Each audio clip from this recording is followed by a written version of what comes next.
Ladies and gentlemen, we will begin our regular meeting today, 24th of July, with a salute to the flag. I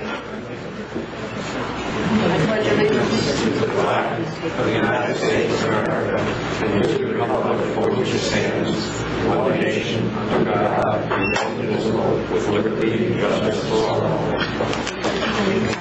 No problem, buddy. Get you covered. Every other week anyway.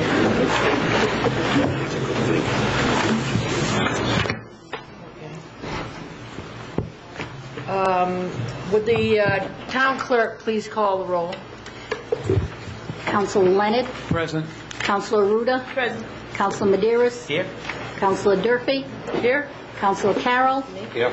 Councilor Wyman. Here. Councilor Boland. Here. All present. Thank you. And Mr. Boland? Tonight's consent agenda consists of approval of minutes from the regular council meeting of June 26, 2006, executive session minutes from council meeting June 26, and approval of minutes from regular council meeting July 10th. Receipt of minutes from boards, commissions, and committees: Conservation Commission, Historical Cemeteries, Personnel Board, Wastewater Commission, Substance Abuse Task Force, Economic Development, Landfill Subcommittee, Planning Board, and the Zoning Board of Review. Correspondence received from Town Treasurer sent to Auditor General regarding corrective action plan for auditor report year ending June 30, 2005. Received from Rhode Island Housing regarding ECHO program, environmental comprehensive house opportunity financing for owners of property certified by DEM and located on contaminated land. Tax assessor approval of abatements. Town administrator wastewater management. John Lincourt requests authorization for town administrator to prepare document and submit paperwork to apply for $300,000 in financing from Rhode Island Clean Water Financing Agency in connection with Community Septic System Loan Program. Town administrator requests approval of letter to appoint town administrator to the Board of Government Health Care, Rhode Island. Conservation Commission, Patricia Sullivan requests council action on Article 12 regulations lighting ordinance. Official response from town solicitors referred to building official and Mr. Types for legal opinion. And that is tonight's consent agenda. Are there any withdrawals from that list? Yes, Madam President. If I may, I'd like to take off number 4, tax approval, the tax assessor's approval of abatements for explanation, please, as well as number 7. That's all I had. Okay. Thank you very much. Those matters are removed, and having the council will entertain a motion to approve the remainder. Motion to approve the consent agenda. Second. All those in favor, raise your right hand. Motion carries unanimously. We'll move to the approval of abatements. Mrs. Ruda? Yes, I was just concerned with the amount of the abatements in general total, but specifically those that indicate that there was errors, there were data conversion errors, what the explanation is behind those, and how that'll be handled. Good evening. Yeah, actually, I was concerned myself. As I've mentioned to you in the past, I'm not a big fan of abatements, so when there is a large number, it concerns me also. In this particular case, when you are taking a look at the errors and the data conversion errors and the software errors, unfortunately, the conversion when we went from the Vision software to appraisal resource software, it wasn't a perfect match on some of the items. So some of the items, when we're taking a look at approximately 1 million bits of information, some of it got lost in the transition. Some of the errors happened on land pricing. There is a code that you can check off on the appraisal resource software. When you check off that box to readjust pricing based on farm forest land, open space land, it doesn't convert properly. Unfortunately, no one caught it from the revaluation company. I'm the one who actually ended up finding the error, and unfortunately it was passed once we certified the tax roll. because of numerous concerns that I did have with the appraisal resource software, they are actually coming on board this week to convert to a brand new software package because there are numerous problems with the version that they gave us. And they didn't know that beforehand. Unfortunately, they did not. I mean, how do we make this up in the budget? Personally, I'm very frustrated by it. I would imagine that this software has been utilized in several municipalities over the last 3 or 4 years, and this glitch is apparently in everyone's version.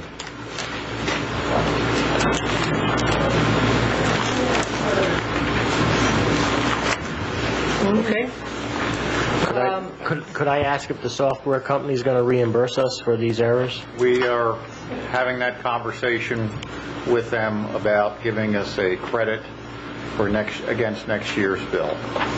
So this is, Mr. Roberts had already initiated that discussion when I talked with him. So we are trying to recoup some of this. And may I ask Mr. Robert if the double bills in error, would they be for the tax assessment, or those would be taken out of that total here, wouldn't they? For instance, there's one, the Berg's tax to wrong account, see supplemental bill. Right, some of those we are abating, and supplemental bills will be issued, so they are a wash. They are a wash. So I do plan, and with the town council's approval at some point, I do plan on revising how abatements are presented to you, because in some cases we will issue supplemental tax bills, and sometimes you're not aware of that. So I at least this time around, I did want the clerk to make a notation that supplemental bills are being forwarded, but I want to have it more clearly defined in the future. right, because it's quite a bit. It's probably 15 or 20,000 out of the total. So Correct. cuts the problem almost in half, 40% anyway. Thank you. Thank you.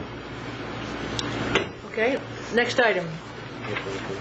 Yes, I'll entertain a motion to approve the abatements. Motion to approve the abatements. Is there a second? I'll second that. Any further discussion? All those in favor, raise your right hand. Motion carries unanimously. The next one was the item number 7. I know that it was referred to the building official and Mr. Tights for legal opinion, but what I was looking for was as to when we could expect a response from this referment of this article to this amendment. Depends when you want your charter. Well, the next meeting would be nice now. How about the second meeting in August?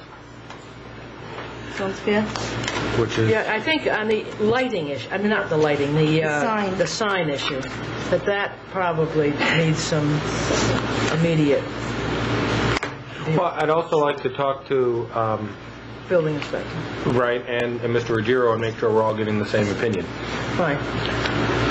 That's always helpful. I've asked that, we've already been working on this. I've asked Mr. Ames, he and I are going to sit down before this had even come up through Ms. Sullivan. I've talked with the vice chair, I should say, of the Conservation Commission, who is going to take an approach that has been recommended by Mr. Ames to challenge his decision, but we're really looking at getting this all cleared up. And also, as I've told the Conservation Commission and the Planning Commission, is really to make sure our sign ordinance is updated anyway. And it was last passed, I believe, in 2000 or 2001.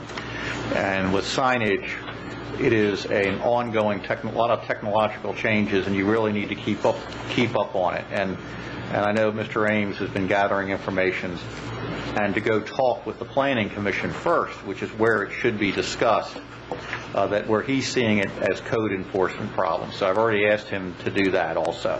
Go talk with the Planning Commission and point out where he's seeing problems and how the code is written, and see if they have the same interpretation. Okay. So this is it's an issue that you'll be hearing from us probably within 30 days on. I think the major issue here is Is the sign being contested by the town at the current time? There's been no formal decision by the town of whether the sign itself, in terms of what it's doing, is in violation, because Mr. Ames has some doubts, and that is the process that we're working on right now. And I now have more time to give him some dedicated time to work through this and to work with Mr. Tights, and that's what we're going to be doing over the next week or so. But my concern is whether or not a timetable, if the longer we wait to make a decision on whether or not this sign should or shouldn't be here, puts us, I think, in a position where we stand a chance not be able to get the situation reversed if we wait too long. I agree with you, and let me give some attention to it this week. Because I think the appeal of a decision by the building official has a window, and I don't want to see us get past that window. Okay. I know the sign is being moved back to where it should have been placed in the first place, and maybe that would be the appropriate time also to work with the property owner to adjust the sign itself. Like I say, I know that in any appeal case there is only a certain amount of time, and I just don't want to see us delay a decision for 2 weeks and puts us past that opportunity to which someone can register a complaint to the decision of a building official. Okay. My question was, I was going to remove this also, is that, you know, this is from the Conservation Commission, and its officers, Stu Howdy, Tom Ramkowski, and Pat Sullivan. This was brought to our attention a couple of weeks ago, so we've already gone by 2 weeks. If there was a 30-day window, we've already gone by at least 2 weeks of it, to my knowledge. When the decision was rendered that, you know, that this thing is legal. The only decision that was rendered, as I understand it, was the location of the sign, not what the sign is doing, but it was the actual location of the sign. Okay. I think where there was confusion is that in the newspapers, Mr. Ames was quoted as saying that this was okay, but that wasn't, that type of thing. There were some details there. Those were not part of an official decision. He's not, as of 2 weeks ago, and he has not given an official decision in writing on whether that sign is legal. My next question was just, and one last thing, I didn't see anything from the Conservation Commission where they voted or anything to present this before the council, so I don't know how this agenda item originated. I have not seen anything with the Conservation, so maybe Ms. Sullivan could help me out on that, where other than the first letter that was given to us June 12th, Could I just say, Brian, the microphone for Mr. Boland and Mr. Wyman and Mr. Carroll are not working. Testing 1, 2. The others are. Anyway, Paul, could you repeat again, and I will make every effort to understand. And I'll try to speak a little bit louder. Usually I'm not known to have a soft voice. I was just wondering that, you know, the agenda item that came before us, this is something based on a letter that was generated from the Conservation Commission back on June 12th. You know, so that's a few weeks ago, and I see the agenda item here, and I did not see anything with the Conservation minutes or on their agenda to address this, that this would be presented before the council, requesting that this be forwarded to the solicitor. So I'm just questioning how this came about. I didn't see anything anywhere. Yeah. Well, we were discussing the earlier letter that was sent, and we decided that we needed to bring it up because it wasn't clear what was happening with the earlier letter, the one of the 12th that you mentioned, at our last meeting. The meeting you don't have minutes for yet because it just occurred. Right. So it wouldn't be in the June meeting, it would be in this July meeting. Okay, so this was sent by the Conservation Commission? It has the full support of the Conservation Commission. That's not what I asked. Was it sent from the Yes. Yes. Thank you. Yes. And I guess the issue also is exactly how to appeal it. We're not really clear on that because it's not clear if we have to appeal actually that sign. What we're really, really concerned about is that someone, the next person, the person after that, and before we know it, the town's going to have a whole row, a neon alley of these signs, which we really want to prevent. We may have to live with that one if we've missed deadlines and things of that sort, but we really want to make sure the town doesn't get overrun with blinking, flashing, Las Vegas type signs. I think agree. maybe Mr. Ramatowski, and I think that's really why Thank you, Madam President. the town really needs to have an answer. Well, and I think that the town administrator said that they were already working on getting that, so, you know, this is kind of just a duplication of it. Thank you. Okay. So wait a minute, the answer still was in 30 days? No, we'll look into it sooner than All that. right, thank you. I do want to coordinate it with Mr. Agiro, who is the solicitor hired by the town for the zoning items, and make sure that we're giving the same answer. That would be good. Now, let us move to, Do we need to accept this too? well, I don't know if we need any action on it as such. You might want to just, it was on the consent agenda, you might want to just vote to refer it to the two solicitors, to myself and Mr. Motion to Agiro. refer to building official and Mr. Tykes for legal opinion. Second. All those in favor, raise your right hand. Motion carries unanimously. Okay, I will move now to the public hearings that were listed in our agenda. And the first public hearing is a proposed ordinance that would enable the town to amend fees and fines by ordinance with a notice of at least 7 days prior to a public hearing. And perhaps the solicitor should really fill us in on the purpose of this and what it accomplishes. Thank you. My packet is apparently not in the same order as your packets. But since I drafted it, I remember it. Oh, a bound version. Essentially what we've talked about, right now the ordinance has various fines, various fees scattered throughout the ordinance. Every section, so forth, has various fees. There are also fines. I think this came up at an earlier meeting we were discussing that. There's a general section that said the fines must go to the general fund, and there's general authority about the up to $500 for each offense. And then there are other amounts scattered throughout the ordinance. And what we wanted to do was put it in the form of a resolution, which would do a couple of things. One, it would allow going forward, it would allow you to have all of them in one place. And secondly, it would allow you to review them and amend them on an annual basis or as needed without having to have essentially the 6-week lag that develops because of your 21-day requirement for a public hearing coupled with your meeting schedule of every 2 weeks. You essentially have about a 6-week lag between when you want to do something that requires an ordinance amendment and when you can actually do it. So that's why I provided that you would have this one amendment here, this one ordinance amendment, which would authorize you to do it by resolution. I did think there should be some safeguards in it, including the fact that there would have to be notice of public hearing given at least 7 days prior, and that there would have to be a public hearing on it, even though it's just a resolution. That, again, that would allow us to fit into your 2-week cycle of meetings. There's a requirement that you review them at least once per year, so that hopefully they wouldn't get forgotten over time, and that the resolution would have to set forth the specific section of the code and the current amount and the proposed new amount, so that you'd be able to have it all in front of you. Obviously, we still have to do that next part. We have to come forward with the resolution.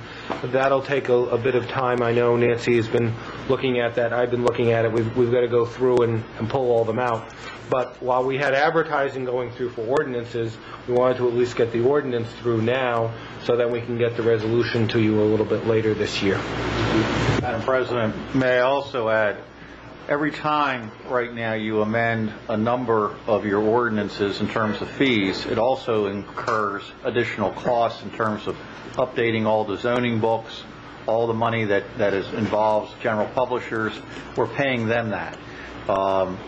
The other advantage right now is it'll allow us to really go back and see, because as some of you saw, the fines and the fees are so low that it's actually costing us more to provide the service than the fee actually recovers in our costs. But I've talked to, at least from the Mid-Atlantic area, and I've talked to a couple towns up here, this is where everybody's moving for, getting the fees and the fines out of the ordinance book and annually addressed by the town government as part of an annual review of fees and fines. Okay. Is there anybody who wishes to be heard on this proposed ordinance?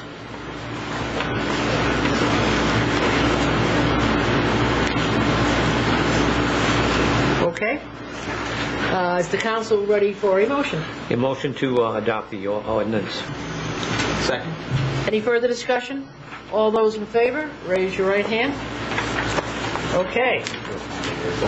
We will close that public hearing and then move to a new public hearing. This is in connection with a proposed amendment to the street excavators proposal. Madam President? Yes?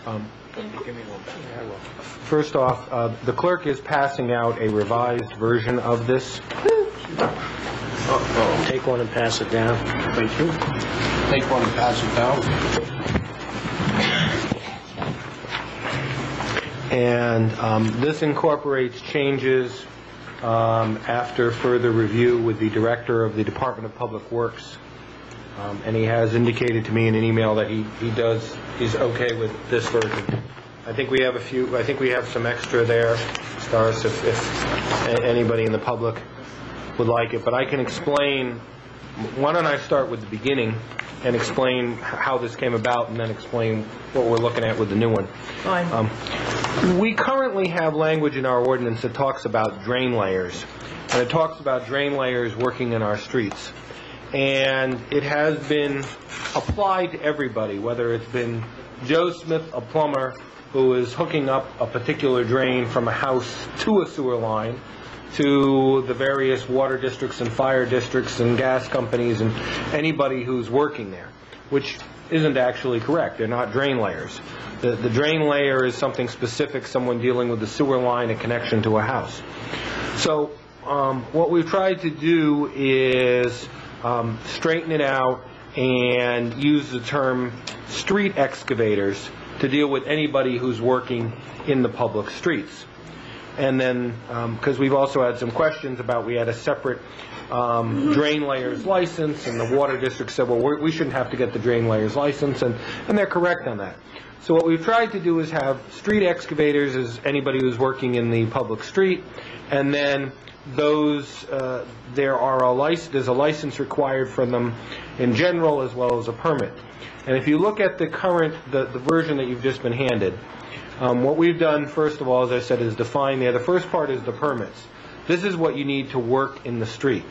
If you're going to do any excavation in the street, you need to get the street excavation permit.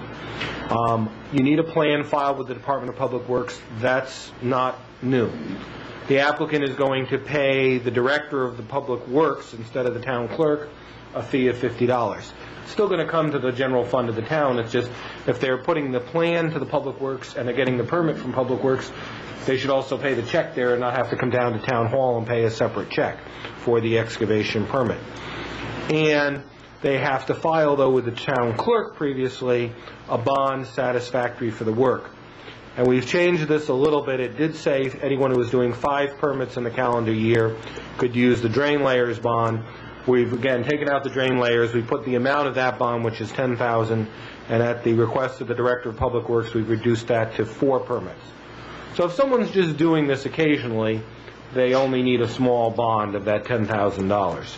If they're doing additional utility service permits, it'll be increased $2,500 per connection, which is approximately what it would take to repair a small area of the street if they didn't do it properly.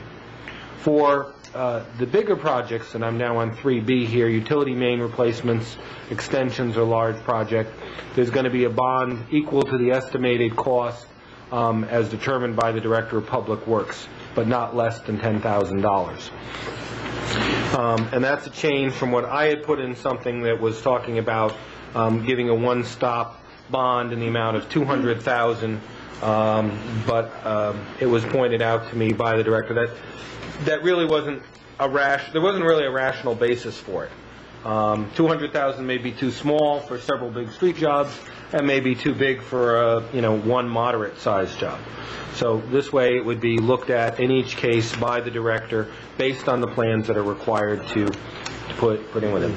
The next section 4 is similar to the language that you had already provided. It's all new. It's basically just making clear that they've got to notify the Director of Public Works if there's any changes to the plans, and if additional bonding is necessary, he has to provide it. And if there's any significant deviation from the approved plans that he hasn't approved, that's grounds for cancellation of the permit. And the director can order an immediate cease and desist order, but if he does issue one, there's got to be a hearing within 48 hours if he orders an immediate cease and desist order. This next section 5 is new, and it's beefed up from what you have. Basically, they've got to be submitted at least 48 hours in advance. They've got to provide a schedule, and we provided in the event of an emergency, the work may begin then immediately, but they've got to give verbal notice to both, and this is actually the one change. The director didn't have the police on it, but I've added them still, the officer on duty of the police department and the director. And if the director's unavailable, it's got to be given to the director the next regularly scheduled business day. And we don't want someone out there in the middle of the night with a broken line waiting for approval. We want them to fix it, but we also don't want people just ignoring it and not going in at all. The next section B is basically the license, and this is where the bonding issue. We've just changed drain layers to street excavators. We've added corporations and public utility companies, and the fee there has been increased from 50 to 75 at the request of the director. A couple of other things, changing drain layers to excavators, and we've increased the insurance, and that was at my thought. Basically, 1 million, 500 and 1 million are kind of low limits now for liability, going to 1 to 2 million on the liability requirements for the bonds. And the rest of that is the same, except for the fine or revocation, and that's where we've added the fine of up to 500 was there. We've added the language for each and every infraction with each day it continues constituting a separate offense. That's just putting in writing what's effectively there. The compensation to correct it is already in the ordinance. What we've added here is suspension, number 4, suspension of any other outstanding permits and or disapproval or issuance of any further future permits until the infraction is rectified. So that if someone, we've seen in the past, you might have a developer, they've got a problem with one property, and they're ignoring requests to correct it, and then they come in and ask for permits for others. We're specifically giving the director the authority here not to issue permits for those other projects if the same developer hasn't fixed a previous one. And then the rest of it is the same except down to the very end at E. There was language there was talking about so-called large projects. We've defined them to coincide with what was in the first part of the project.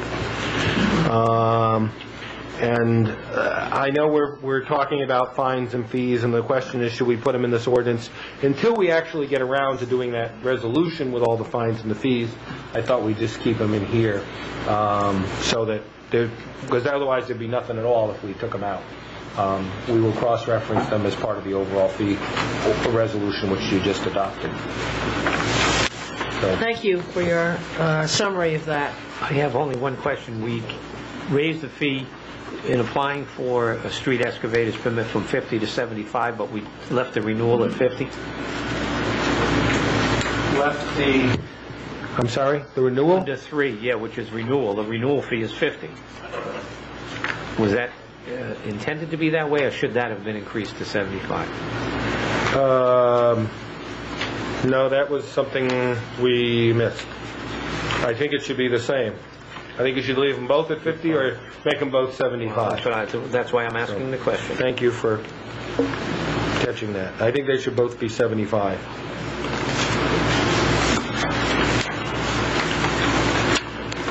We're going to cause a great deal of confusion if we have different amounts for renewals and new fees. Is there anybody who wishes to be heard on this matter? Yes. My question is, Name. Could you, excuse me, could you give your name and address? Ed McLaughlin, Roney Street. My question is, you mentioned that if the contractor is causing problems or having problems on one job, you are now trying to keep him from starting another job. But the way it sounded to me, that's at the discretion of the public work chief. And to me, that leaves it open to prejudicial configuration. If you're going to have a problem with a contractor, why not say he cannot have any more applications? Well, I think, yes, we've left it at the discretion of the director. And by the way, there was already in the ordinance a great deal of discretion. It said such action may be any or all of the following was already there. And I mean, I think it's appropriate. I don't think, someone may have left a crack left behind in the pavement that they need to repair. Someone else may have left an open trench, and I do think there should be some discretion. Already in the ordinance, and still there, is subsection 5, which says any party aggrieved of action of the director or administrator may appeal to the town council. The action of the town council shall be final. So there is a safety valve. If the director is being arbitrary, or and I know our director wouldn't, but if you can't rely on individuals, you've got to write laws for everyone. If there's any arbitrary action and unfair action on the director, we've provided an appeal mechanism. It's already there, and we've left it there. If I may, for Mr. McLaughlin, it's Public Works Director and or the Town Administrator. So if you see a problem, I'd call them both. Thanks. And here's their number. Okay, any other comments? Is the council ready for a vote? I will entertain a motion. Yes. Well, seeing that nobody wants to do it, I'll make a motion that we adopt the new excavation ordinance with the changes noted. The application fee is $75. The renewal fee on number 3 is changed from $50 to $75. Okay. Second. Any further discussion? All those in favor of that proposed ordinance, raise your right hand. Motion carries unanimously. Okay, moving on. The next public hearing is a proposal to place a stop sign at the intersection of Cherry Lane and Wartuppa Lane. Madam President, as you know, the lady has met her obligation, and Mr. Manchester has gone out there to see that the arborvitae have been cut back. As the solicitor informed you last time, for us to put the stop sign up, and for us to be able to enforce it, you need to amend your ordinance to include this intersection. That's why it's being discussed tonight, is putting these all together, packaging this whole group together. Is there anybody who wishes to be heard on this matter?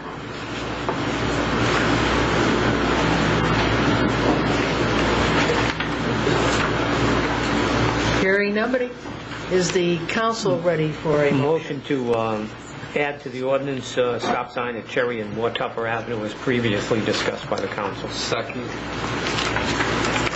Is the any further discussion? All those in favor, raise your right hand. Motion carries unanimously. Okay, next public hearing is in connection with the proposed charter amendments.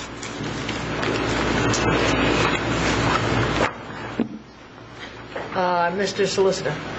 Thank you, Madam President. I think you all have a copy there in front of you which has kind of orangey print to show the new language and strikeout to show the old. My thanks to the town clerk for getting the colored copiers. I think we're getting spoiled by this. We're all going to have to go to color in all future changes, but We'll be asking more money in their budget for next year, you know. but there's really two sets of changes here that I feel I need to show you. What was presented to me at the last meeting, there was discussion on what changes to do and not do, and my understanding from the council were there were three changes that I was directed to go ahead and draft. One was basically regarding the financial town meeting, one was regarding the appointed town treasurer, and one was the terms of office of the budget committee. And I know that Council Maderos has spoken to me. There is a question of whether that was supposed to include the school committee or not. I did not realize it was. That is what I thought my charge was. I had materials provided by different people about the financial town meeting and from the town administrator on the treasurer. As I went through here, I realized that there were a couple of things. First of all, the changes had pretty much new language and didn't include any removal of language. They also included certain sections of the charter, but there were a lot more sections of the charter that cross-reference it. And frankly, I'm pretty sure I didn't get all the sections that needed to be changed as it was. And as I was doing it, I also realized that there were policy questions out there that were silent as far as the direction that was provided me. But I know we've got a deadline. We've got to get this to the state, I think, by August 9th, I think.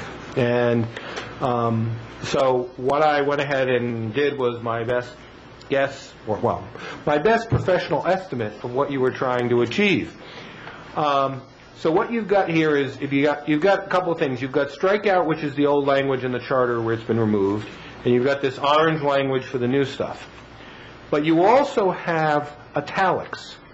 If you have strikeout over italics, that's stuff in the charter where I'm taking the assumption that it should be removed. It wasn't specifically directed, but it seems to be the legal way that it should be done. Likewise, if you have regular font where it's in orange, that's the specific language I was given. And then if you have stuff that's in italics in orange, that's where I've added language because it seems to fit in. And I've made certain significant policy decisions that I want to call to your attention so you can decide them. Vis-a-vis a time schedule, it occurs to me we do have a special joint public hearing next week, a week from now, with the planning board and the comprehensive plan. I don't think you want to take a lot of that time up with this, but if you can decide on your policy decisions tonight, then we could correct the language and have a final clean version of the language to hopefully deal with quickly next Monday night, which would still meet the timetable. Anyway, as to some of the things that I did that you should be thinking about, is we've got a 10% requirement to call the financial town meeting now, 10% of the voters. Yet we had language in here to have special meetings at only 5%, which obviously doesn't make sense. We also have special meetings to deal with certain other things besides the, whatever, it may not just be a financial meeting, this disposition of town property and so forth. I've basically taken that out. I've gotten rid of the special meetings, and I've taken the other stuff out of the purview of the town meeting. So if there is a special financial town meeting, it'll be just a financial town meeting. And the town council then will be responsible on its own for things such as disposition or acquisition of town property. That's something that I think is a significant policy change, but it seems to flow naturally from your decision on the 10% issue and the fact that there would not be a regular town meeting. There may or may not be a town meeting at any particular given year. I also changed some of the dates in here on the timing, the requirement to have things submitted, the proposals within 35 days. Wouldn't work if there's only 30 days to call the meeting anyway, so I changed that to 10. The moderator would now be elected at a general election. Since we don't know if there will or will not be a meeting to elect the moderator, we'd have a moderator elected, and then the moderator may or may not serve, but at least we'd have a moderator in place. The quorum, I've put language in that says that if it's not present within an hour of the scheduled starting time, then the meeting is declared adjourned and there's no meeting that year, because it seems that if you're going to have a special meeting just for the thing to do it, you get the 10%, and then where do you go? How long do you continue it or postpone it or so forth? So I just kind of made that call. I've also taken out a lot of stuff about the agenda, since it's going to be much more specifically dealing with just the budget. 311 is a good example. Compensation. Right now it says compensations set at the financial town meeting. Since there isn't necessarily going to be a financial town meeting, I just deleted that. I'm going ahead to the next section, Article 4, the Town Council. I changed the dates. The dates that were suggested were June 1st and June 15th for this. I changed that. I mean, that's obviously not going to work for the council to have a budget by June 15th and then still allow someone to bring a petition for 30 days for public hearing. Will be well into the next fiscal year. So I've got it by May 1st and May 15th as the dates for the budget for the council. I'm going to skip over the, the next one is the Article 5, the Town Administrator. And this is the language that was pretty much given to me. As you can see, there's not really much italics.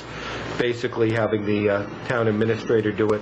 And instead of the 120 days, I put the March 1st date in there. That was in there.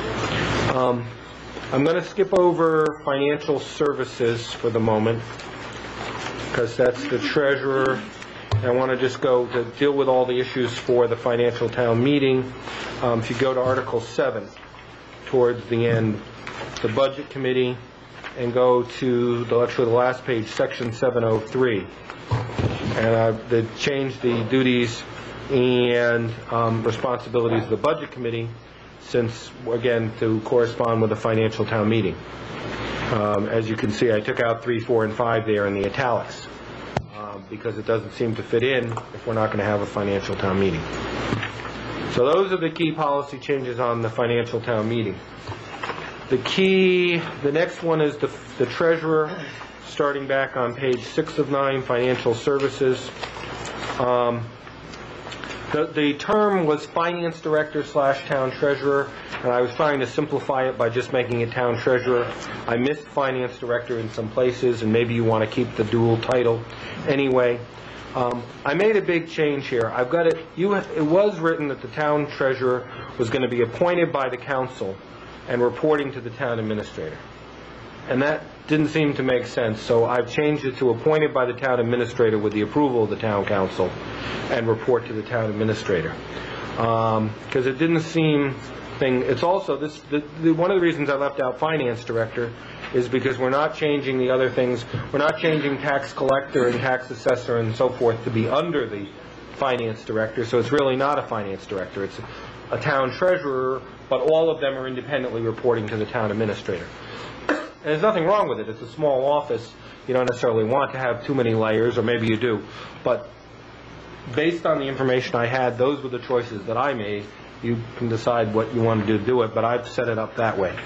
And then beyond that, it was mainly changing other language within that particular section of the duties. I pretty much left them the way as presented. A couple of minor text changes. On the transition of that, I put in specifically, there wasn't anything on the transition, that the Town Treasurer provisions would take effect on the earlier of either the expiration of the term of the last elected Town Treasurer or the vacancy of the office by any cause. If there is a Town Treasurer, well, there will be a Town Treasurer elected, presumably, at November, because this won't go into effect. If that Town Treasurer, he or she decides to serve out her term, then they will, and then this will take effect afterwards. If not, if that Town Treasurer resigns or any reason is not serving, then this would come into place. And then the third change was a fairly simple one there on the Budget Committee, starting on page 8 and going over to page 9. Just changing the terms to 2 years each without the staggered terms. And the transition on this, I took out the old language that had been there from the last charter and put that the current members shall continue to serve the remainder of their unexpired term, which is in fact the only way we can do it as far as that. So, there you have it.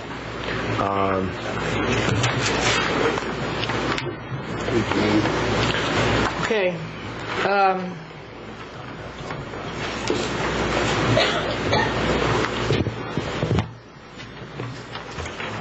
Well, before we start, I had mentioned to Andy prior to this that when we originally initially passed the 2-year terms, it did include the school committee terms as well, and that isn't in here. That's something that I would like to see restored in here. And I don't know if it's something where we can do that tonight, or if it's something we need to continue to the next meeting when we'll approve it. But that is something that was initially in there. I believe that there is statute to say that the school committee is, in fact, a 4-year position. There was some information that was passed around. We have not received that from the solicitor, but there was some information that was provided to us, but we didn't receive that from the solicitor. I had seen that, but that also, I know there are towns, including Newport, that do school committee. All candidates are up all seats are up every 2 years. So there seems to be some, and I'd asked the solicitor just for next meeting at least if we could get that clarified, because if it is something that's possible to do, it's something I'd like to give put before the voters. Before the solicitor answers, if you don't mind, please.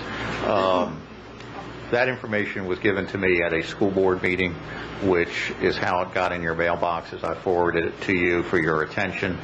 And I know I've spoken with Councilor Medeiros since then, but I just want to let you know how it got in there. That was by a meeting that this issue was brought up, and the vice chair said he had found the state statute.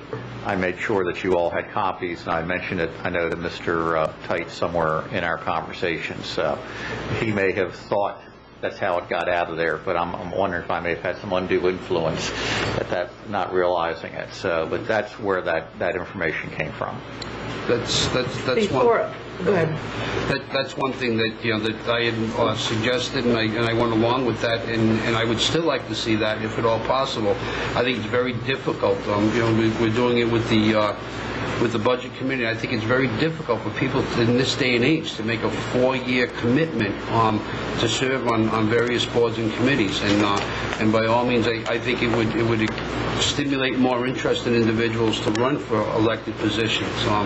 So therefore, I for one would like to see that, or at least explored if it is in fact that it can be done, and it is legal to present that to the voters. By all means, I would like to see that. And let the voters decide whether they want a 2-year or 4-term, but I think that people should have the opportunity to do that. Before I open this public hearing for comment and discussion, there's something that I think that I did mention to the town solicitor, but the changes when you undertake a major revision of the town's governance, and I don't want to give my own feelings about that because we heard them, but in the charter I counted 1, 2, 3, 4, 5, 6, 7, 8 other amendments that need to be made, and it ranges from the town clerk section to the town sergeant to the police department to the fire department to the health benefits to the compensation for electrical plumbers. And I did not do it. I just went through, and there's no question that these do not encompass all the changes that need to be made. And with that as a sort of a statement, if somebody gets up and says, you didn't change X, we didn't. And I can certainly share with the solicitor my list, but I'll come back to this after the public comment on this. So it would be my plan, Madam President, if you're going forward with it, to get a copy electronically from the town clerk, so that then we could do a search looking throughout to find the word meeting throughout it. Okay, I will open this portion of the charter for public comment.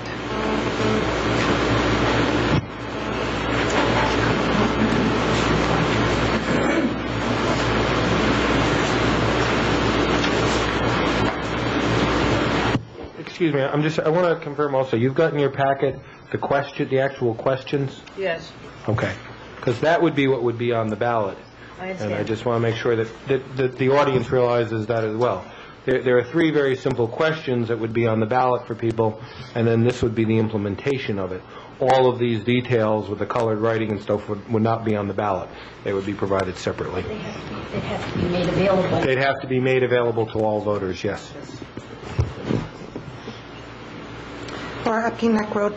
I just have a couple of technical questions and then policies. In page 1, section 301, time and purpose,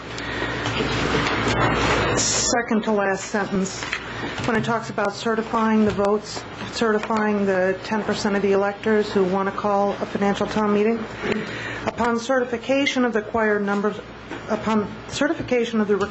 signatures, the town clerk shall schedule a financial town meeting within 30 days of such certification. And I wondered if there should be some kind of time frame around the certification. Certification 3 days later. Within 3 days, the signatures shall be certified, and then a financial town meeting shall be called. Because I can envision a scenario where someone may not want to quickly certify signatures. Next technical question is on the top of page 4, which I believe is section 310. I just think if we're going to get rid of the special meeting, that may be an oversight there.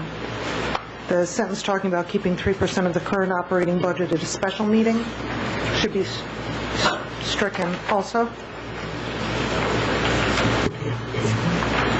Yes?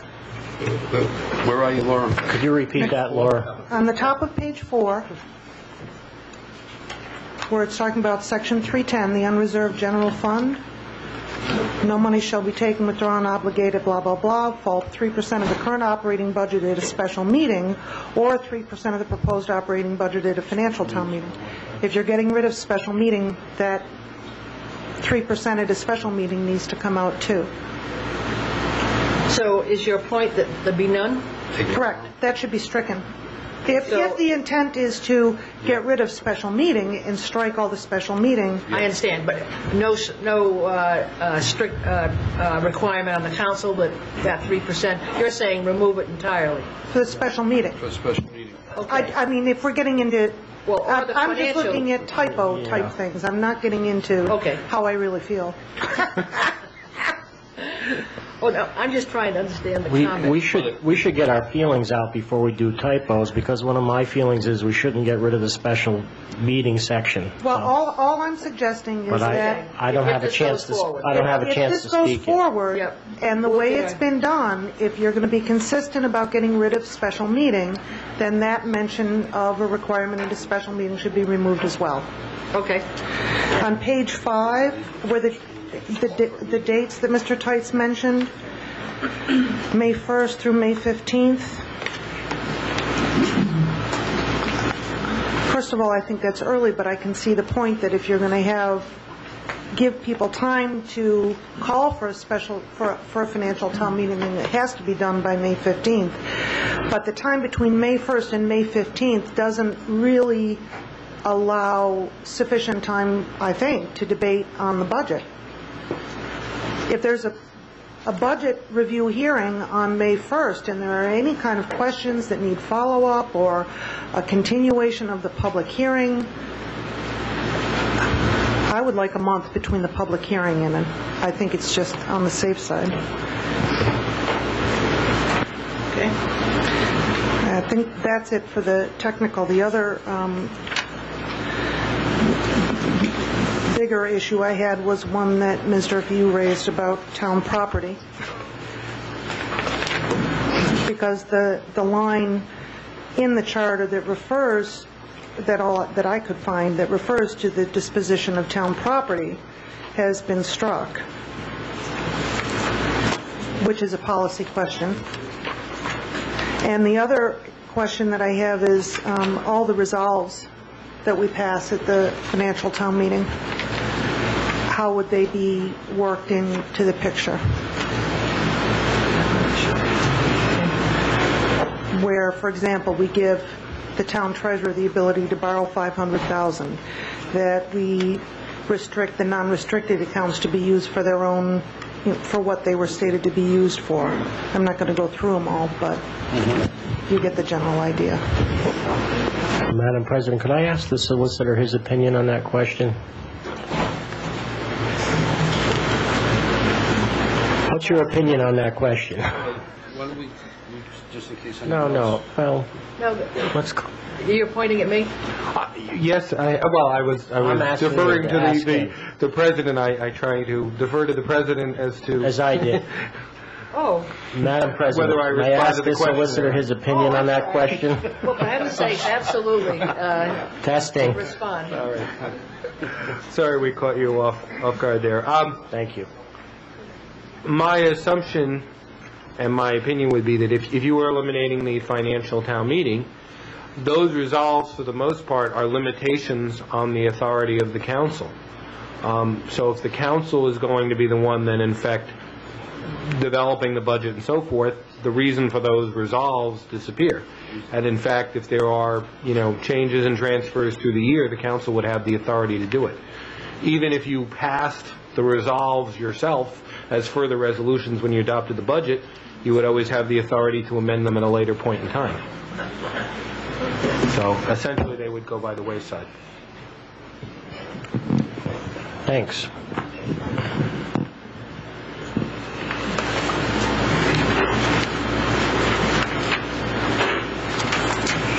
Cody, Wampanoag Lane. Why don't we just, instead of trying to get rid of the town financial meeting, why don't we try to hold it on a Saturday afternoon to give the elderly of this town a chance to go voice their opinion? We haven't tried that one yet. And going around town talking to some of the older people, that's the biggest gripe. They want to go to bed at 8 o'clock. They don't want to stay out till 11, 12 o'clock at night. Let's give them a chance. Let everybody be heard. Thank you. Mr. Cody? Sally Black, 64 Broadview Drive. So if we get rid of that very important $500,000 safeguard we put in, then we could end up with an $8,295,000 special obligation tax incremental bond for a sewer line like we did before. And then everyone thinks we're getting the taxes into the town to pay for the schools and the police and the fire, and we're not really. So that's a very serious problem I think we should think about, taking away for that safeguard.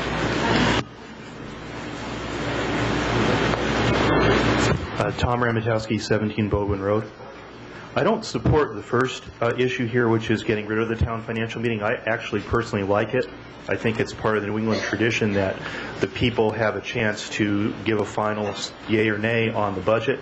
I think the problem that we're seeing, and maybe why this was proposed, is that it's not working, but as we heard just a couple of people ago, that there are other suggestions that could maybe make it work better, such as a different day, a different time. And I also think the other reason people don't attend is that they realize a large portion of the money is just off the table. And I'm not sure that that has to be that way. I think we could come up with a way to run the town whereby the people have the final say, even on these contracts, as to what raises are and things of that sort, which would attract an enormous amount of people back to the meeting. I think if people really had a choice and really had a voice on all of these things, that we would find there's no problem with a quorum of 300 people. I think right now, when people go up there, they think, well, we really can't change much of it. It's already been put in there. We're told it's asterisked or it's underlined or something, that we can't do it. And I would suggest, instead of pursuing this, that we try to come up with these creative ways, give it a chance to work, maybe doing a few changes here and there to it to encourage people to attend and to encourage them to actually participate. This is one of the few chances that the average person has to really participate in town government. I think we should try to keep it. Thank you.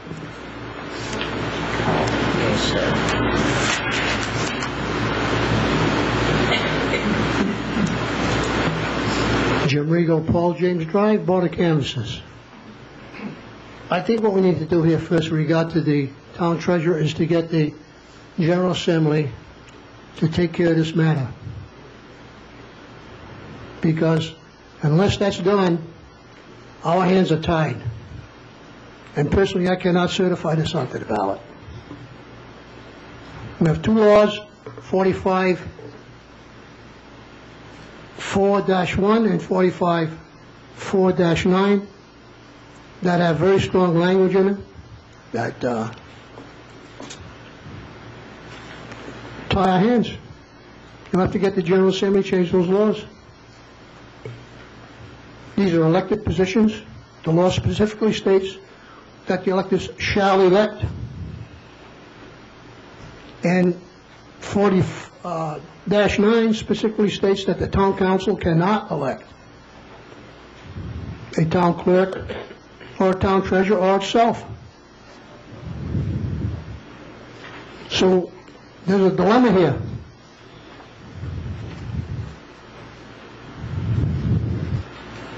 So think about that, okay? Now, in regard to the financial town meeting, I'd like to propose a change to 307A, which is voting on motions.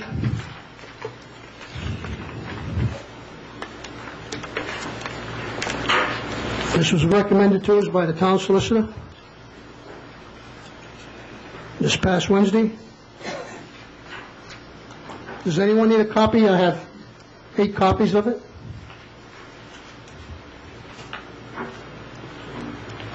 The way it reads is the vote shall be taken by ballot upon the request of a majority of qualified electors. And now what I want to do is take out the 2 words, a majority, and replace them by 1/5.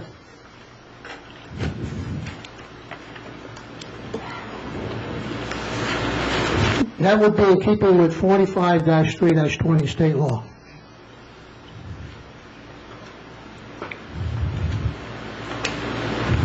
Anything else, Jim? That's it. Okay, thank you very much. Any questions? Well, not at the moment, but there will be. Jim, one question. What was that state law, 43-2-20? Is that correct? 45, with the last one about the 1/5? The change to the 1/5, yes. Yeah, that's 45-3-20. Thank you. Thank you. Good evening, Deb Polish, Lake Road. Just to clarify something that Mrs. Black said, while we would be eliminating the resolve in reference to the $500,000, we do have a section in the charter, section 203, balloting on major appropriations, that would still require us to have a referendum.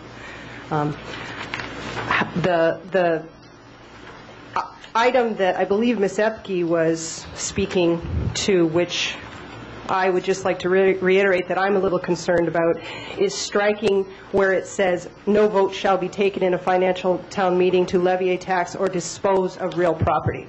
I believe that was the issue she was speaking to, and that would also be the issue that I would have. That was section 301B, that we no longer, we can dispose of real property without simply by a vote of the council, and I believe that was the issue she was speaking of as well.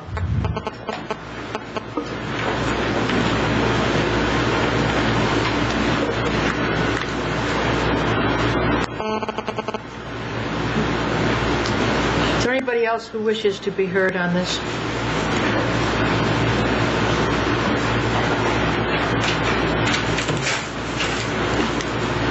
I had just a question. I don't see any more hands up, so I think it's appropriate for the town council to begin its discussion with regard to this matter. Am I correct that in your proposal, the right of the town council to call a special meeting or a meeting is not there? Yes. Okay.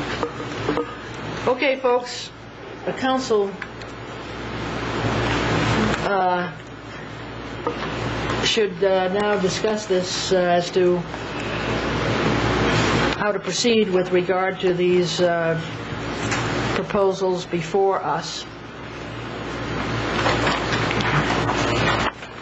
Madam President, just a procedural question. You've closed the public Well, I hearing? have closed the public No, portion of this. No, but- you didn't, Madam President, and I thought you left it open on purpose in case this was Yeah. continued. Yeah, I'm sure you didn't.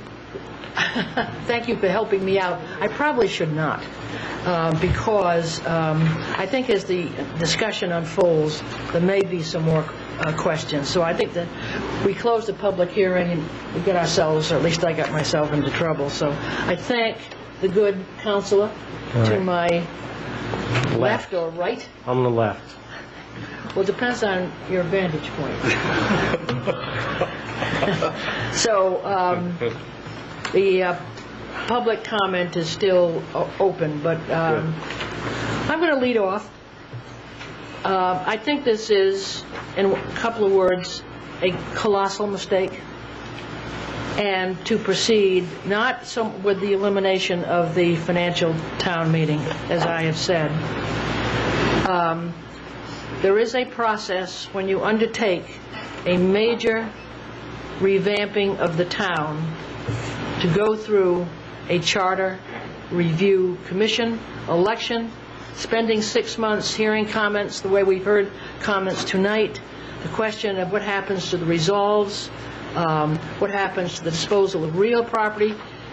In many cases, that is the tip of the iceberg. We don't have enough time in this process to address thoughtfully this issue. And if any issue needs to be thoughtfully addressed, it is the abolition of the financial town meeting. And I think, I won't get into right now what is presented to us, but I think the very fact that we are here trying to cobble together provisions that need to be changed underscore the fact that there has to be done carefully and thoughtfully. That's why you elect the Charter Commission. They have 6 months in which to look at these issues and to deal with them, hold public hearings, get varying comments. If something like this is to occur, that is the process we should follow. Not what we're doing, not placing us on the agenda with 20 other different items under a time frame in which we have a week to put this together in a sensible way. So I just wanted to lead off with that. If I could. Again, I propose this, and I've been talking about this for a couple of years. This is not a new idea. It's something that's been voted on before. It's something we've discussed before. There's an urgency, as I see it, for a lot of reasons, not the least of which is we've seen over the past few years. If we have more than even 10% of our voters show up, we don't have a place to hold it. It's a legal crisis waiting to happen, because you've also got the issue of what if we don't get sufficient quorum, which we've had problems with. More importantly, I just don't think I think it's proven time and again, it's a detriment to the town. For a town this size to have a situation where we're playing roulette, we're counting on see who shows up at the meeting. You have elected leaders, and regardless of who's sitting here, the town council are your elected leaders, as are the school committee, as are the budget committee. You have your elected leaders, you elect them to represent you, and to set up a situation where we're going to have 142 people who comprise the majority at a financial town meeting overrule all the planning, everything that's done by your town officials who are elected by 50 or 60% of the voters doesn't make a lot of sense to me. As far as putting this on, there's going to be no perfect alternative to the financial town meeting. I can't imagine there'd be too many that were worse than the current situation we have. That's my feeling, and I respect the fact that other people have other views on it. The other situation that's here that we have to keep in mind is the people of this town cannot in any way vote on whether we should have a financial town meeting unless the town council, or ultimately whether it's through the Charter Review Commission or on their own, put it on the ballot. I think people have made clear year after year, they voted with their feet, as the expression goes. They hadn't shown up. We had 340-something out of 11,000 voters this year. People have made up their mind. People are expressing that they don't think that this is something that they want to participate in. People feel intimidated. We have divisiveness where you have different groups at the financial meeting. There are a lot of people who've decided this is not the way that they want to go. What I'm suggesting is, and it's my sense sense from talking to people that this is something that would be support for. Now, if I'm proven wrong, we put it on, then we know that we have to work with the financial town meeting going forward. But if we don't at least put it on the ballot, people don't even have the chance to have this discussion, nor do they have the chance to express their view that we need a better form of budgeting. We need to put some faith in the town officials with safeguards, so it's not something where you can have town officials running amok. There's already, what people have to understand is the vast majority of the budget is already in the hands of the town council and the school committee, and those are contracts. That can't be touched at a financial town meeting. So if you're not going to trust your council and you're not going to trust your school committee to deal with these issues, you're in trouble, because 90% of it's already being done without approval at a financial town meeting. But what I'm saying is it's time to join the 21st century with 11,000 voters, 15,000, 16,000 people in town. It's time to use our representative form of government and not continue to hold on to something that's shown time and again it's not in the best interest in the town, in my opinion. And that's why I think it's time for us to put this before the voters, let the voters decide, is this the way we want to go forward, or do we want to continue with the financial town meeting? And I will respect whatever way that the voters decide.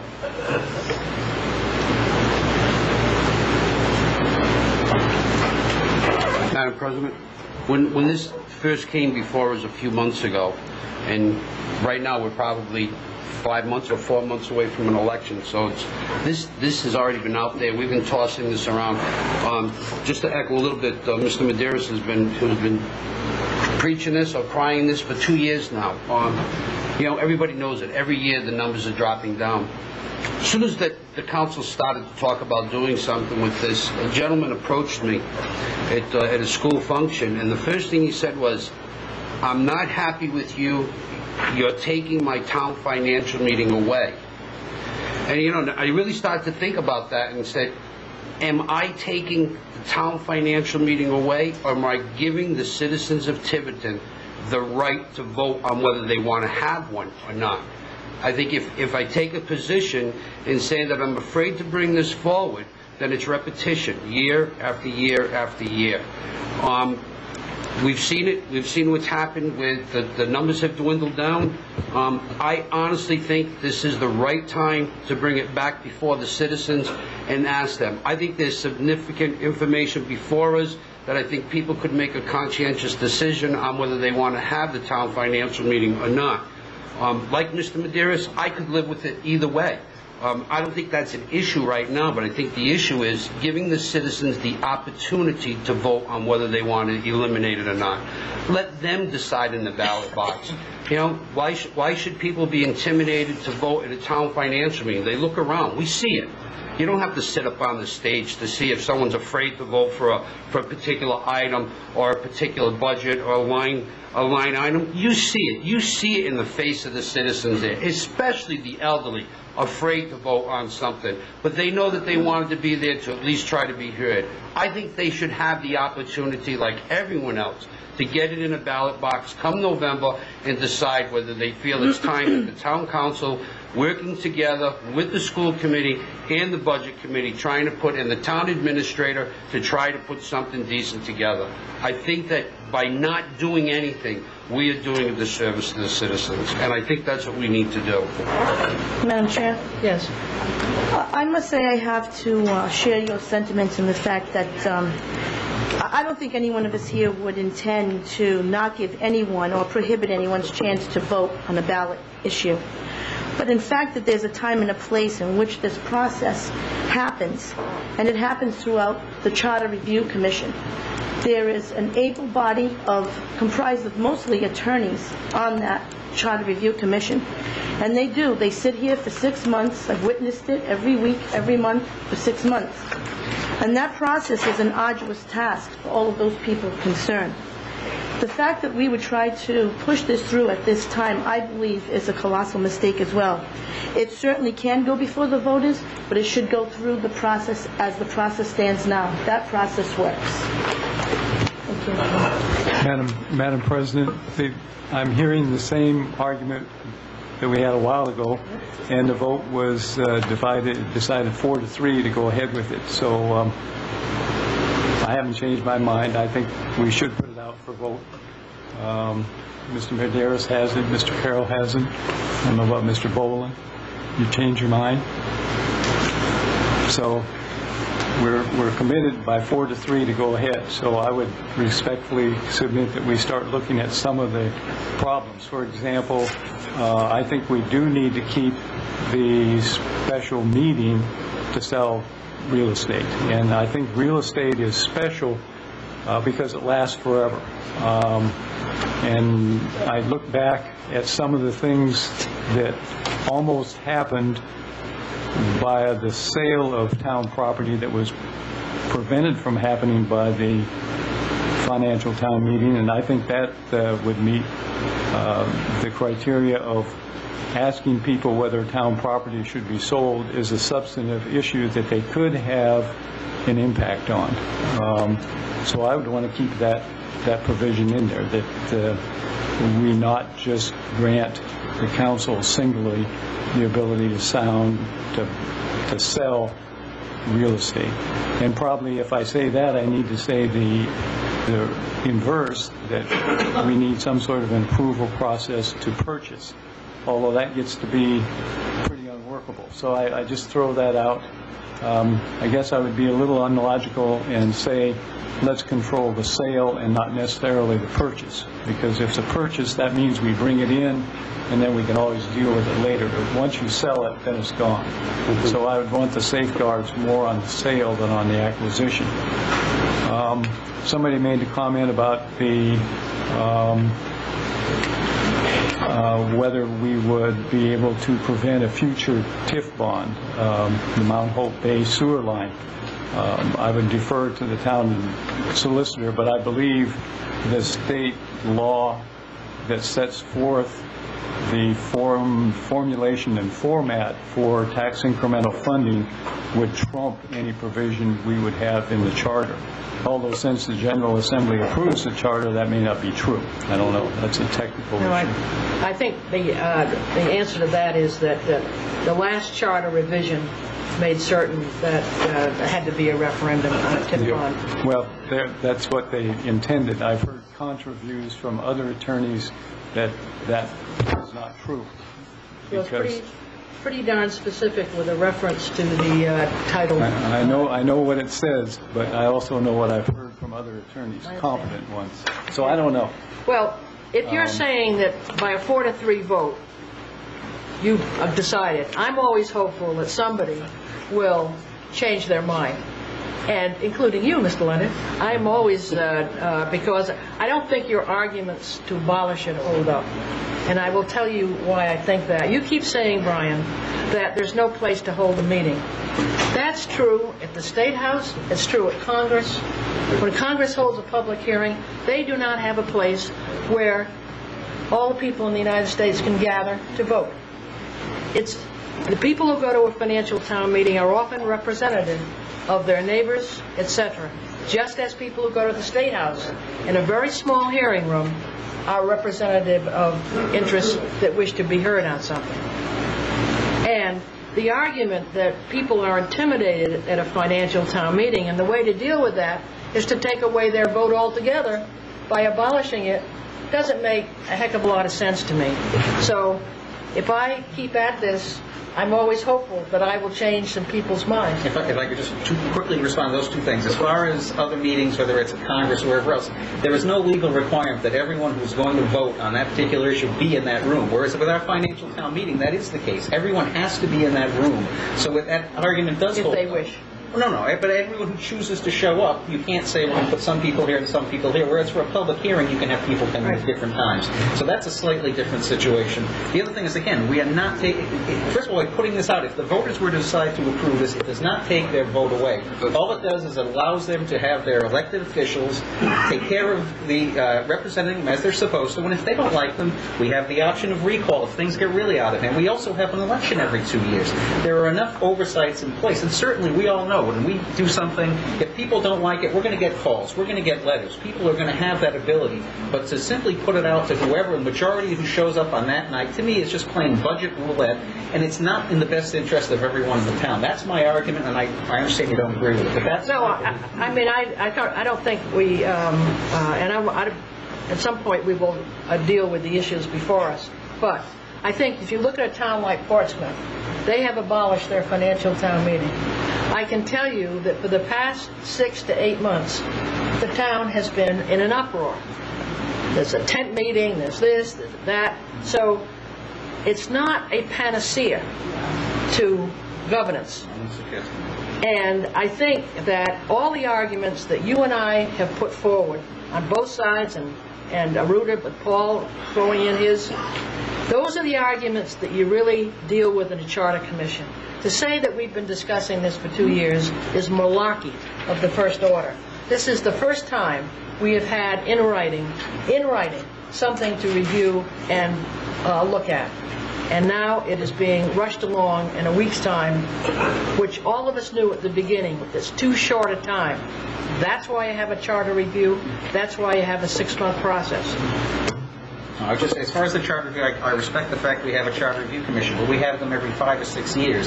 There are times in between, and also we had one where, for whatever reason, and I respect the decision, they chose not to put that question on the previous time. I think if the council sees there's a need to give people a chance to do this, if they see that there's an issue, it's the council's responsibility, again, to give the voters a choice to vote on this, because that's the only way. People can't affect this any other way. There's no referendum. There's nothing that people can do unless the council takes the step to put this before the voters, and let's have this discussion we're having for the next several months before the voters. Let the voters hear all the information, take it in, and decide, yes, we keep it, or we replace it. I have, my issue on this matter is the last 2 financial town meetings we've had, we've been faced with a dilemma that we haven't seen prior to that. The cap. Prior to the last 2 financial town meetings, we got there, and there was always room in that budget for the people who were coming to that meeting to sit there and make decisions whether they wish to increase, whether they wish to keep it the same, whether they wish to decrease certain portions of that budget. It didn't put us in really any kind of a dilemma. The last 2 financial town meetings have been totally different than anything I've been to in the past. We've been sitting there on the edge of our seats praying that nobody did anything that was going to disrupt the numbers that we had going in, because a vote on almost anything was going to disrupt this 5.5% cap and throw us into some kind of a frenzy where we don't even know, how we would raise the money, because we couldn't raise it through taxation. We were going to be taking it maybe from the general fund. We had a legal decision some 2 years ago. I don't care if you raise it by bake sales, I think was the comment of a judge when it came to what people said at a financial town meeting. We're into a situation where I think people have to make a very conscious decision, and this is giving them the right to make that conscious decision. I'm not making the decision for them. Sitting here and taking a position to get this on the ballot is saying that the citizens of this town need to let us know what it is they wish us to do. Continue the financial town meeting and come up with ways to make it better, if there is ways to make it better, or to eliminate it, and find a way to reasonably get budgets done, and passed. And some of this language in there clearly to me indicates that it's what it's going to do. You're going to be making decisions based on anticipated revenues, and expenditures can't exceed them. And provisions in that language kind of state this if you're reading through the entire document. So it's time that the people make this decision. I don't think waiting maybe 3 more years, and that would be approximately the time frame for a charter review commission to be again elected, or suggest to be elected, without having to go to another special meeting to do it, and I'm not sure that's a good idea. I just think that this is a call for direction, and that's all putting this on the ballot is. It's a call for direction from the citizens of the town as to whether or not we retain what we have or we change it. And that's the only reason I supported the initiative to say to the voter, here's your chance to tell me. Because we're going to operate, by whatever means that the voter of the town tells us. If he says, no, I really, really like this idea of the financial town meeting, despite all of its setbacks, despite all of its drawbacks, despite all of the issues we raise with it, they say continue it, and we're going to continue it and find a way to make it work. That's the bottom line. So I see it as just giving them the opportunity. If you don't get it where they like the language that appears on the ballot, they will turn this down because they don't think you've done your homework, or they're going to say there's enough information there for me to make an informed decision. And that's basically what we should be spending the time deciding, what language should be there to make it the best it can possibly be if you're eliminating this, rather than argue the same point we argued to get to where we are today. And I'm saying, let's straighten this language out and let them people decide if it's a strong enough set of terms and conditions as to which they feel we can operate under. Don? I hear you. I do not buy your argument with regard to the cap, because people can make adjustments. They could have not gone for the planner and used it for the library. They could have gone for the not gone for the treasurer and done something else with it. It's there. But all those arguments, we're never going to be happy with this product in a week's time. I will tell you that. And we can sit here for every night from now until Monday, and I don't think we're going to get to a comfort level on this proposal. And that's why you have a charter review. Having said that, I certainly bow to the majority, because I have no other choice. But go ahead, make your arguments for changes in this. Madam President, yes. May I, since everyone else has had a speak, I voted against doing this, and it was agreeing with Ms. Durfee that it's a little bit too quick, too soon. That being said, we voted to do it as a council 4-3, so now what I want to do is get down to business as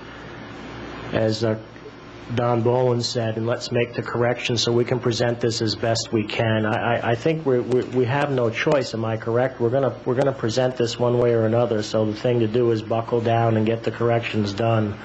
I'd also like to say, if I was voting for or against the town meeting, I would also vote. Even though I voted against doing this now because I think it was the wrong time to do it, I would vote against the town meeting because I do not think it's representative. In that fact, I agree with Mr. Madeira. So I'm like a lawyer or a politician, yes and no, and I'm going on both sides, but that's my true thoughts on it. That being said, I have 5 or 6 things I'd like to run right through if I could, that I took notes on and get moving on an adjustment on this. The first one is on the first page, and I'm really wondering if 10% of the signatures, which also follows into a 10% quorum, is necessary if 5% is not enough for this presentation. I'm not sure of registered voters. Are we at about 10 or 11,000? Does anyone know? I'm not really sure. Nancy would... So 11,000. 5% would be 550 people that would A, have to sign a petition, and B, have to be there for a meeting. 10% would be outrageous, and if they ever did get that many and call for a meeting, it would cost us a fortune to put the tent up to have it. So I think that 5% is a good thought. I also think, I question why the special, on the bottom of the first page, why we pull out the special meeting, which is again was at 5% and 5%. I don't know what will arise. I could surmise different things, but things happen in life, and if we need to call a special meeting, we call a special meeting. Page 3, section 306. Stop. Okay. Excuse me. I need some way. I understand I've got comments from all of you. One step at a time. I think we really need to take each step and have a vote, or at least a straw poll of the council on each one. Thank you. So I know whether I write this down or not, or I won't be able to follow it Well, later. what I thought we would do is make a list instead of make a list of the comments and then go back and vote on each one, but not do it, not do it seriatim. Okay, so my first comment is basically 5%. And that goes out through the document. My second comment is keep the special meeting. My third comment is relative to the 5%, that the quorum would be 5%. That would be inclusive. Section 30C, voting. The comment is that the vote by ballot. The vote shall be taken by ballot upon the request of a majority of qualified electors. Change that to 1/5 per state law 45-320. And I'd just like to comment on that. If we did have a special meeting and there were 500 or 600 people there, to try to get a majority to vote for a paper ballot is like voting for the thing they want to vote for. I mean, it would be a madhouse. So I think a fifth of the people would be nice enough, and that's probably why the state law came up with it. My, fifth comment on page 4, no money shall be taken, unreserved general fund, 3%. Now, we just passed something that we were going to try to go to 3.5%, 4%, 5%, and we need to do something with that. You didn't pass it. It didn't pass. Thank you. My brain burp on that. I take that comment back. Comment on page 5, I think, which Laura Epke brought up, the number 14, the May 15th to May 1st, the 15 days is too tight. We should expand that to 30 days. Which way, I don't know, but it should be expanded. I agree. 2 weeks goes by in a heartbeat. And thank you. That's it. Madam President, I would in addition to what Mr. Wyman said, I would like to reiterate that on page 1, that we retain the requirement that the disposal of real property of the town somehow be included in a special meeting. At least we consider retaining that aspect. Was that in here previously, Cecil? Or? It is. It's currently a requirement. 301 subsection B. It's been struck out. Okay. Thank you. Also, in speaking to the issue of the appointed treasurer or director, if I can find the correct page, director of finance. If I can get to the section where there is the job description, I think saying that candidates for that position, it is on page 7 of 9, subparagraph A, position qualifications. I think 10 years experience working as a government finance position or government management experience. I think the word government should be struck. If we retain knowledge of Gadsby and then the financing structures, I think that would be enough, because there's any number of cases. I think East Providence maybe is one of the latest ones where people have come into government positions from private industry and have done very well. I think saying government experience is a little too restrictive for the charter. Now, when a job description is written, that may indeed be included in the future, but I'd like to leave the charter a little bit more open than that. That was mine. I plead guilty on that one. That's why you can see it's in italics. No need to plead guilty. It's a perspective, and it has some merit. I just opt for a little bit broader window. It's not without logic.